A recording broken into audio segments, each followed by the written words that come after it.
kam bler një hyrje, 2 dhoma e kuzhinë në pallat në Maltëzi në vitin 2006 si investim.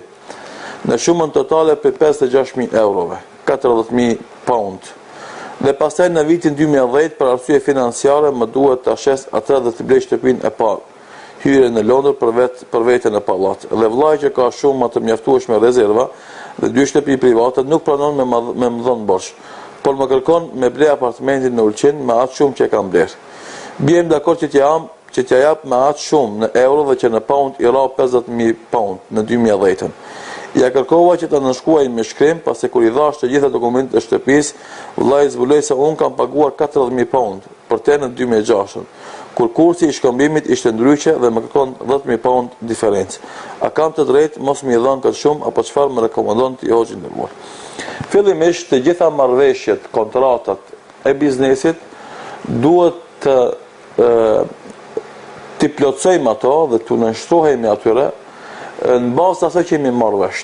Nëse jemi marrë vesh që shitja e këtij apartamentit jetë 50.000 pound, ai duhet paguam 50.000 pound. Nëse jemi marrë vesh që jetë 40.000 pound, 40.000 pound. Nëse jemi marrë vesh të paguaj sa e kam bler, atë dush të caktosh e ke bler me euro apo me pound. Nëse është caktuar që në kontratën e shitblerjes, atë atë sa jeni marrë vesh duhet paguani. Nëse nuk është marrë vesh, atë duhet të bëni kontratë të re, edhe në bazë të kontratës së re të bëni domethënë pagesën edhe pranim dorëzimin. Sepse çdo musliman obligohet të nënshtrohet marrëveshjes, sikur thot pejgamberi sallallahu alaihi wasallam, al muslimuna ala shurutihim, muslimanët i përmbahen do thot kushteve dhe marrëveshjeve që kanë bërë mes veti. Dhe kjo është forma më e drejtë fetare për ta zgjidhur këtë problem. Nëse është theksuar që banesën ta shes për 50.000 pound, a e ka obligim 50.000 pound t'jep. Nëse jeni marrë vesh që ta shes banesën 40.000 pound, 40.000 pound.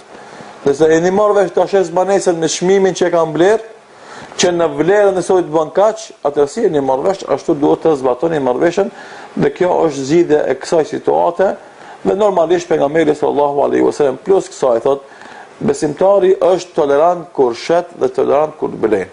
Duhet muslimani vazhdimisht të mundohet që të gjejë një gjuhë tolerante në komunikim me gjatë blerjes dhe shitjes, dhe mos të bëhen shkak blerjes dhe shitjes për të bërë zullum dhe për të bërë hasmi dhe inati dhe idhnim mes vëllezërve në këtë rast, por edhe mes muslimanëve në përgjithësi. Dhe kështu që gjeni një gjuhë të përbashkët, të i kaloni krizën, mos e lejoni që kjo shkak të bëhet të sjell idhnim mes 2 vëllezërve nga nana dhe baba, po edhe normalisht nëse është rasti do thot jemi musliman të thjesht, jemi shok, jemi koleg, mos bëhet shkak dynjaja dhe dinari të armison 2 meq, 2 dashamir, 2 vëllezër, 2 shok e kështu me radhë.